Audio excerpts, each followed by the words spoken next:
Money Matters is sponsored by Strategic Wealth Designers.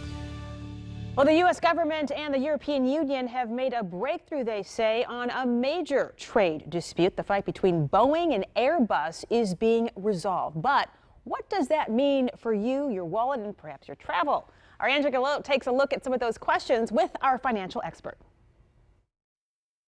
Mike, what does this trade deal and the end of these tariffs mean, do you think, for the U.S. economy?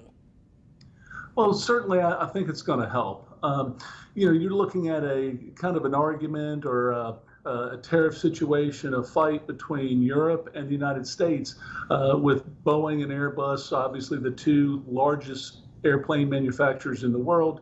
And that's been going on for about 17 years, but there were some other areas that were affected as well. So with this tariff situation being suspended for at least 5 years, not only would Boeing benefit, but a lot of the companies that would make parts and materials for airplanes, they would also benefit as well. Yeah, let's talk about that a little bit more. Again, a little bit more about goods and industries directly impacted by the decision besides the one you just mentioned.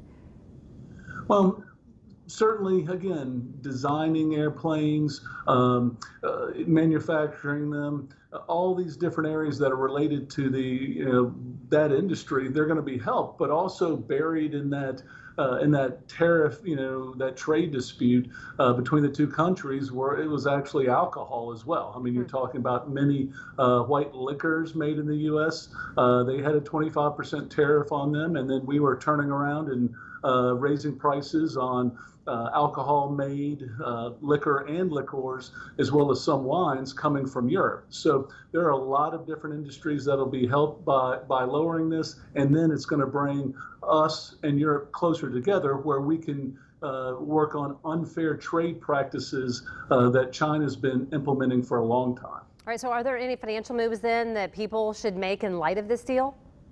Well, I think it's too early to see. They're talking about a $7.5 billion situation as far as the tariffs between the United States and Europe at this point.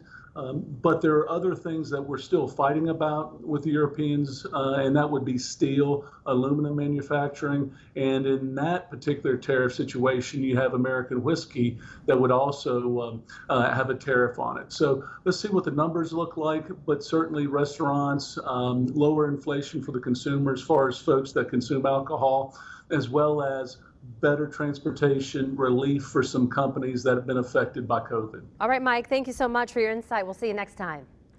Thank you. Thanks, guys. And for more on this and other money matters, just go to fox59.com, click on the Strategic Wealth tab.